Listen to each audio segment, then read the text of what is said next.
Hello दोस्तों। प्रतियोगिता दर्पण करंट अफेयर सीरीज को हम लोग आगे बढ़ाते हुए आज इसके जो भी आगे के टॉपिक्स हैं हम उसे देखेंगे। कल हमने राष्ट्रीय घटनाक्रम से रिलेटेड जितने भी यहाँ पे टॉपिक्स दिए हुए थे उन्हें मैंने कंप्लीट करवाया था। आगे की वीडियो में हम लोग अंतर्राष्ट्रीय घटनाक्रम देखेंगे, लेकिन इससे पहले हम लोग यहाँ पे देखेंगे कि जो भी यहाँ पे स्मरणीय तथ्य में अंतर्राष्ट्रीय घटनाक्रम दिए होते हैं ना, उसे पहले हम लोग कंप्लीट कर लेंगे। ये सभी चीज़ें हमने कल कंप्लीट कर ली है, तो अगर आपने वीडियो नहीं देखा है तो ज़रूर देख लेंगे।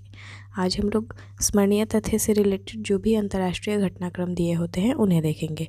राष्ट्रीय घटनाक्रम मैंने पहले की वीडियोज़ में कंप्लीट करवा दिए हैं, तो आज पहले हम लोग इसे कंप्लीट कर लेते हैं। हम वीडियो स्टार्ट करें उससे पहले आपके लिए यहाँ पे एक प्रश्न है जिसका आंसर आप हमें कमेंट बॉक्स में बताएंगे। अच्छा, अगर आपको इसके आंसर नहीं आते हैं तो वीडियो के एंड में आपको इसका आंसर मिल जाएगा, नहीं तो हमारे टेलीग्राम चैनल से आप इसका आंसर ले सकते हैं, जिसका लिंक मैं डिस्क्रिप्शन में प्रोवाइड कर दूँगी। तो आज का हमारा प्रश्न है, नागरिक पंजीकरण प्रणाली यानी CRS के अंतर्गत कितने दिनों के भीतर जन्म तथा मृत्यु की घटना को भारत में रजिस्ट्रेशन कराना कानूनी रूप से अनिवार्य होता है? तो इसका आंसर यहाँ पे ऑप्शन पहले हम देख लेते हैं। ऑप्शन ए 15 दिन, 21 दिन, 26 दिन या 30 दिन। तो आप इसका आंसर हमें कमेंट बॉक्स में बताएं, नहीं तो वीडियो के एंड में आपको इसका आंसर तो मिल ही जाएंगे। चलिए हम स्टार्ट करते हैं अपने करंट अफेयर्स को। तो आज का पहला है, म्यूजिक की दुनिया में ग्रैमी अवार्ड्स यानी 2023 में किस हॉलीवुड पॉप स्टार ने 32वां ग्रैमी अवार्ड अपने नाम कर रिकॉर्ड बनाया है? तो बेयोंसे ने इसे जीता है। म्यूज़िक की दुनिया का यह सबसे प्रतिष्ठित अवार्ड है जिसे ग्रैमी अवार्ड के नाम से जाना जाता है, और ये 5 फरवरी 2023 को ही दिया गया है। ये जो इसका आयोजन किया गया था ना, वो लॉस एंजलिस में किया गया था, और इसमें भारतीय म्यूज़िक कंपोज़र रिकी केज को उनकी एल्बम डिवाइन टाइट्स के लिए इस अवार्ड से सम्मानित किया गया है। रिकी ने तीसरी बार ग्रैमी अवार्ड को जीता है। चलिए अब हमारा अगला प्रश्न है, 6 फरवरी 2023 को किन देशों की सीमा पर आए 7.8 तीव्रता के भूकंप ने हजारों लोगों की मारे जाने की खबर है? तो ये गाइस हम सभी को पता है, सीरिया और टर्की में बहुत ही भयानक एक भूकंप आया था अभी 6 फरवरी को। इसका जो केंद्र था वो 18 किलोमीटर नीचे था, जिसके कारण क्या हुआ ना, जो भी भूमि पर खड़ी इमारतें थी, वहाँ की जो भी बिल्डिंग्स थी, उनको बहुत ही गंभीर क्षति हुई है। आपने न्यूज़ में तो देखा ही होगा। और इस बार इसका रीज़न क्या था ना, कि अर्बेरियन प्लेट उत्तर की ओर खिसक रहा है और एनातोलियन प्लेट से इसका घर्षण हो रहा है, जिस वजह से यहाँ पे इस अर्थक्वेक की घटना को देखने को मिला। इसके कारण यहाँ पे बहुत सारे लोगों की जानें चली गई, जिसमें मरने वालों की संख्या है 42,000 के आंकड़े यहाँ पे बताए गए हैं, और ये तो सिर्फ आंकड़े में हैं, इनसे ज़्यादा ही वहाँ पे मौतें हुई हैं। चलिए नेक्स्ट है, सीरिया टर्की भूकंप के बाद भारत सरकार ने किस ऑपरेशन के तहत राहत सामग्री तुर्की भेजा है? तो भारत ने ऑपरेशन दोस्त चलाया था, और इसी के माध्यम से राहत सामग्री को तुर्की में भेजा गया था। ऑपरेशन दोस्त के तहत भारत ने तुर्की और सीरिया की मदद के लिए हिंडन एयरबेस गाजियाबाद से 4 टीमें भेजी हैं, और इसमें NDRF बचाव दल की 2 और मेडिकल सहायता के लिए 2 टीमें भारत से गई थी। तो इस तरह से भारत हमेशा दूसरे देशों की मदद के लिए तत्पर रहता है। आपने देखा होगा कोविड के टाइम भी, और चाहे जो भी यहाँ पे सिचुएशंस हो। चलिए नेक्स्ट देखते हैं, वाशिंगटन में कार्नेगी इंस्टीट्यूशन फॉर साइंस के खगोल शास्त्री स्कॉट शेपर्ड के अनुसार किस ग्रह के 12 नए चंद्रमा की खोज की गई है? तो बृहस्पति पे इसकी खोज की गई है। इसका विवरण माइनर प्लैनेट सेंटर यानी MPC की ओर से फरवरी 2023 में इसको प्रकाशित किया गया, और 2023 तक पुष्टि की गई कि कक्षाओं के साथ बृहस्पति के 92 चंद्रमा यहाँ पे ज्ञात हैं। ठीक है, तो ये प्रीलिम्स में पूछे जा सकते हैं, आप ज़रूर से ये ध्यान रखेंगे दोस्तों कि यहाँ पे क्या बताया गया है। इससे पहले सबसे अधिक चांद वाला जो ग्रह था वो शनि हुआ करता था, जिसके पास 83 चंद्रमा थे, मतलब हैं। और अब अगर हम करंट की बात करें तो अब बृहस्पति के पास सबसे ज़्यादा चंद्रमा है, यहाँ पे 92 ज्ञात किया गया है। चलिए नेक्स्ट प्रश्न है, पाकिस्तान की नौसेना 10 से 14 फरवरी 2023 में अन्य देशों की नौसेनाओं के साथ नियमित समुद्री अभ्यास किस नाम से किया गया है? तो जो इसका नाम है गाइस वो है अमन। अमन नाम से किया जा रहा है। एक्सरसाइज अमन पाकिस्तान का एक प्रतिष्ठित सैन्य अभ्यास है जो अन्य देशों की नौसेनाओं के साथ पर 2 ईयर्स में जहाज़ों, विमानों और विशेष ऑपरेशन बलों को शामिल करते हुए आयोजित किया जाता है।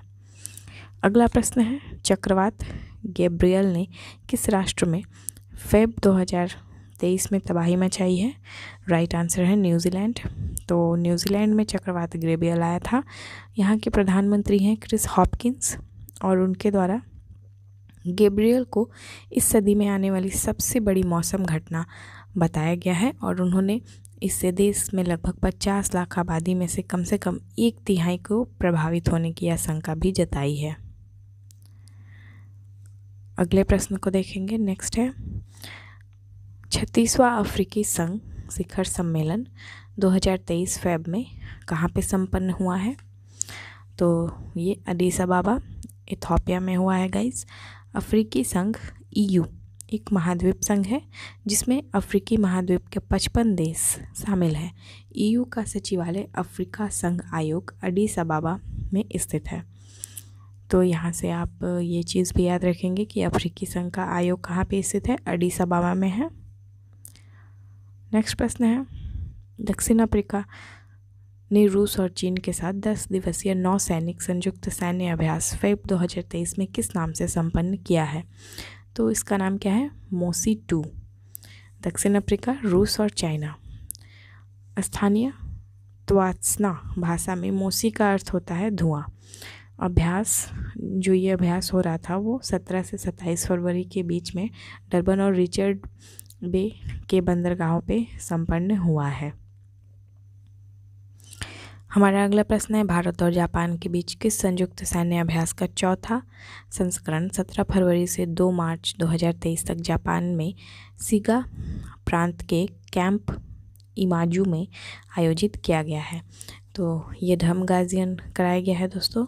एक्सरसाइज धर्म गार्जियन जापान के साथ एक वार्षिक प्रशिक्षण कार्यक्रम है। भारतीय सेना की गढ़वाल राइफल्स रेजिमेंट के सैनिक और Japan ground self defence force में मिडिल आर्मी की एक इन्फेंट्री रेजिमेंट इस वर्ष अभ्यास में भाग लिया था। तो धर्म गार्जियन किसके किसके बीच होता है? इंडिया और जापान के बीच में। भारत और उज्बेकिस्तान की थल सेनाओं की किस संयुक्त सैन्य अभ्यास का चौथा संस्करण 20 फेब से 5 मार्च 2023 तक उत्तराखंड के पिथौरागढ़ में संपन्न हुआ है? तो ये डसलिक हुआ है। डसलिक भारत और उज्बेकिस्तान के बीच में होता है। यह एक संयुक्त अभ्यास है। पर्वत और अर्ध शहरी परिदृश्य में संयुक्त आतंकवाद विरोधी अभियान पर यह केंद्रित था। उज्बेकिस्तान और भारतीय थल सेना के 45 सैनिकों ने इसमें भाग लिया है। अगला प्रश्न है, दक्षिण अफ्रीका, भारत और वेस्ट इंडीज़ की महिला क्रिकेट त्रिकोणीय T20 सीरीज़ 2023 किसने जीती है? ये दक्षिण अफ्रीका ने जीत ली है। दक्षिण अफ्रीका ने फाइनल मैच में भारत को 5 विकेट से हरा दिया और इस तरह से दक्षिण अफ्रीका ने इस सीरीज को जीत लिया है। अब हम देखते हैं अपने अगले प्रश्न को। अगला प्रश्न है, लंदन के रॉयल फेस्टिवल हॉल 20 फरवरी 2023 को 76th British academy film award यानी बाफ्टा अवार्ड समारोह में किस जर्मन फिल्म ने सर्वाधिक अवार्ड को जीता है?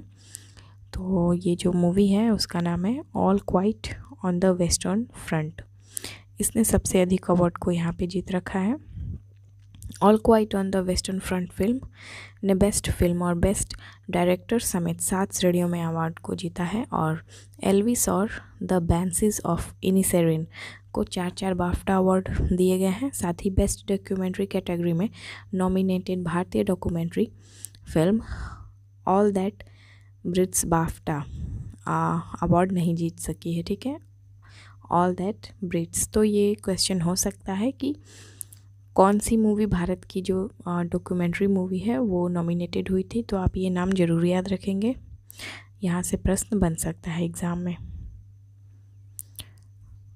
अब हमारा अगला प्रश्न है, भारत के यूनिफाइड पेमेंट इंटरफेस यानी यूपीआई और किस देश ने पेनांग के बीच क्रॉस बॉर्डर कनेक्टिविटी को 21 फरवरी 2023 को लॉन्च किया है। तो भारत और सिंगापुर ने किया है। भारत का डिजिटल पेमेंट सिस्टम यानी यूपीआई अब सिंगापुर में पे नाउ के साथ कनेक्ट हो गया है और दोनों देशों के बीच cross border fintech connectivity service को प्रधानमंत्री नरेंद्र मोदी के द्वारा सिंगापुर के प्रधानमंत्री ली सियन लूंग के साथ वीडियो कॉन्फ्रेंसिंग के जरिए लॉन्च किया गया है। तो यहाँ से आप एक चीज़ और याद रखेंगे कि सिंगापुर के प्रधानमंत्री कौन है, ली सियन लूंग है। ठीक है, कई बार जीके जीएस के तौर पे हमारे एग्ज़ाम्स में पूछे जाते हैं ऐसे प्रश्न। नेक्स्ट है, आईसीसी महिला T20 विश्व कप टूर्नामेंट के 8वें संस्करण में कौन विजेता रहा है। अंतर्राष्ट्रीय क्रिकेट परिषद का T20 महिला विश्व कप दक्षिण अफ्रीका में 10 फरवरी से 26 फरवरी 2023 तक आयोजित किया गया। ऑस्ट्रेलिया ने साउथ अफ्रीका को इसमें हराया है और लगातार दूसरी बार इस कप को जीत लिया है। अगला है, बांग्लादेश के अगले राष्ट्रपति 13 फरवरी 2023 को कौन निर्वाचित घोषित किए गए हैं। तो इनका नाम है मोहम्मद शहाबुद्दीन चुप्पू। देश के सबसे लंबे समय तक राष्ट्रपति रहने वाले मोहम्मद अब्दुल हामिद का स्थान ये ले रहे हैं और जिनका कार्यकाल इसी वर्ष 23 अप्रैल को समाप्त हो जाएगा। तो जब इनका कार्यकाल समाप्त होगा उसके बाद मोहम्मद शहाबुद्दीन चुप्पू देश के नए राष्ट्रपति बनेंगे बांग्लादेश के। अब वापस हम अपने प्रश्न पे आते हैं जो हमने आपके लिए छोड़ा था। तो चलिए देखते हैं प्रश्न क्या है। नागरिक पंजीकरण प्रणाली यानी CRS के अंतर्गत कितने दिनों के भीतर जन्म तथा मृत्यु की घटना को भारत में रजिस्ट्रेशन कराना कानूनी रूप से अनिवार्य होता है। ऑप्शंस यहाँ पे थे 15 दिन, 21 दिन, 26 दिन या 30 दिन। तो जो यहाँ पे राइट आंसर हो जाएगा दोस्तों वो हो जाएगा 21। ठीक है, 21 दिन के अंदर में यहाँ पे सिविल रजिस्ट्रेशन सिस्टम के अंतर्गत जन्म या मृत्यु की जो भी घटना होती है उसको भारत में रजिस्ट्रेशन कराना कानूनी रूप से अनिवार्य होता है। तो यहाँ पे बी नंबर राइट आंसर हो जाएगा। अच्छा दोस्तों, अगर आपको हमारा PDF चाहिए तो आप हमारे टेलीग्राम चैनल से इसे ले सकते हैं, जिसका लिंक मैं डिस्क्रिप्शन में दे दूँगी। और अगर आप टाइप वहाँ पे जाएंगे टेलीग्राम पे और वहाँ पे IQ+ एकेडमी ऐसे सर्च करेंगे ना तो आ जाएगा, आप उसमें ज्वाइन कर सकते हैं। ठीक है, वहाँ पे आपको ये PDF मिल जाएगा। तो आई होप आपको वीडियो पसंद आया होगा, सेशन अच्छा लगा होगा तो ज़रूर लाइक करेंगे। इसके बाद जो हमारा वीडियो आएगा वो इंटरनेशनल से जो घटनाक्रम दिए रहते हैं उससे रिलेटेड होंगे। ये राष्ट्रीय घटनाक्रम के सारे नोट्स थे जिसको हमने कल कंप्लीट कर लिया है। तो आने वाली सीरीज़ में हम लोग अंतर्राष्ट्रीय को कंप्लीट करेंगे। मिलते हैं आपसे नेक्स्ट वीडियो में।